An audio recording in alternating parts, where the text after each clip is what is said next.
প্রাথমিক বিদ্যালয়ে নিজের গণতান্ত্রিক অধিকার প্রয়োগ করলেন রাজ্যসভার তৃণমূলের সাংসদ মৌসুম বেনজির নূর। এবার দক্ষিণ মালদা কেন্দ্রে গনি ম্যাজিক নয়, কাজ করবে মমতা ম্যাজিক, জানালেন মৌসুম বেনজির নূর।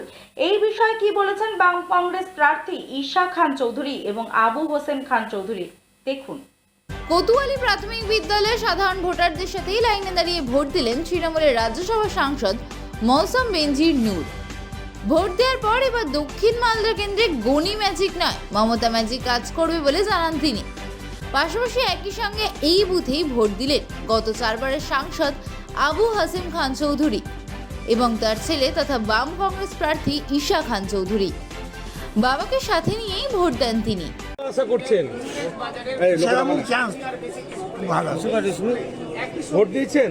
হ্যাঁ, সকাল সকাল দিলেন? ঈশা বাবু কত নম্বরে ছিল দাদা? অনেকদিন পর আপনি ভোটে দাঁড়াননি, ঈশা খান ভোটে দাঁড়িয়েছে, কতটা আশাবাদী ছেলেকে নিয়ে? খুব ভালো, জিতবে, ভালো হয়েছে। কতটা মার্জিন থাকবে? আপনি এবার ভোট দানে আর মৌসুম লাইনে আছে, কি বলবেন?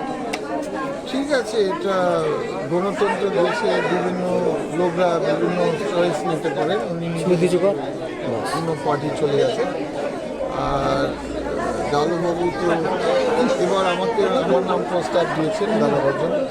আর মানুষের ভালোবাসা, মানুষের আদর, মানুষের খুব রিয়াকশন যে আমরা পেয়েছি খুবই ভালো। আশা করছি যে এটা আশা না, এমন যে ভালো মিলেছে মানুষ, সাধারণ মানুষের আশীর্বাদ, মানুষের দোয়া আমাদের সঙ্গে। গতবার আপনি আর মৌসুম লড়েছিলেন, ভোট ভাগাভাগিতে বিজেপি জিতেছিল, এবার আপনাদের অবস্থা? না, এবার ওই ভাগাভাগি, এটা মালদার ভোটার, সাউথ মালদা এবং north Malda voter tactically vote দিচ্ছে। ওরা ভোট ভাগাভাগি করতে চাইছে না।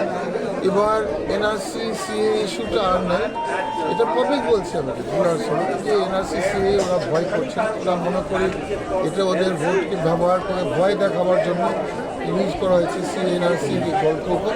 তো ওরা এবার একটা জায়গায় ভোট দিতে চায়, ওটা হচ্ছে কংগ্রেসের ঘরে দিতে চায়। মৌসুম এর আগে আপনার প্রতিদ্বন্দ্বী ছিলেন, এবার আপনার ভোটার, দক্ষিণ মালদার ভোটার মৌসুম আপনার ভোট চেয়েছেন? সবার কাছে আমি ভোট চাই। ভালো ওয়েদার, হিউজ টার্নআউট। নর্মালি যখন বড় টার্নআউট হয় তখন সেটা অ্যান্টি ইনকামবেন্সি নর্মাল কোর্সে যায়, এটাই আমরা যে ইলেকটোরাল সায়েন্স হিসেবে জানি।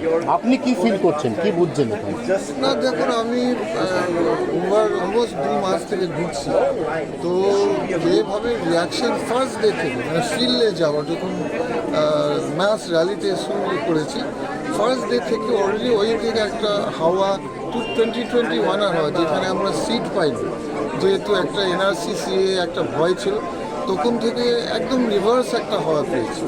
মানুষরা ভয় করছে না, ফ্রি মাইন্ডেড, এনআরসি সিএ তো কোনো বিষয় নেই এবারে ইলেকশন, তো ফ্রি মাইন্ডেড মানুষ দিতে চাইছে।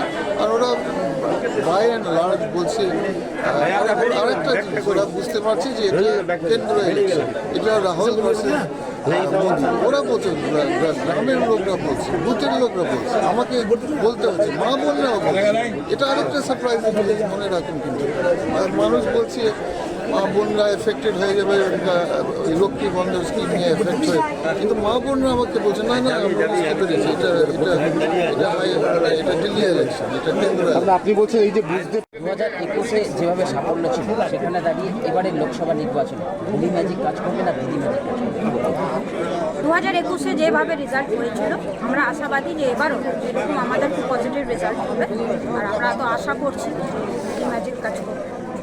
একসাথে ভোট দিলাম, দেখলেন ডালুবাবু একদিকে ঢুকলেন, আমি লাইনে দাঁড়িয়ে দিলাম, এটা কীভাবে? দেখুন, আমি তো প্রার্থী নয়, তো আমার হাতে তো অনেক সময় আছে, সেক্ষেত্রে আমি লাইনে দাঁড়িয়ে ভোট দিলাম, কাউকে ডিস্টার্ব করিনি। এবং আমরা চাইছিও যে ভোট প্রক্রিয়া যাতে ভালোভাবে হয়, সুষ্ঠুভাবে হয় এবং মানুষ মন খুলে যাতে ভোট দিতে পারে। টার্নআউটটা আমরা দেখতে পাচ্ছি খুব ভালো হয়েছে, ওয়েদারটাও খুব ফেভারেবল। আমরা খুব আশা করছি যে এবার রেজাল্ট খুব ভালো হবে, ফেভারেবল।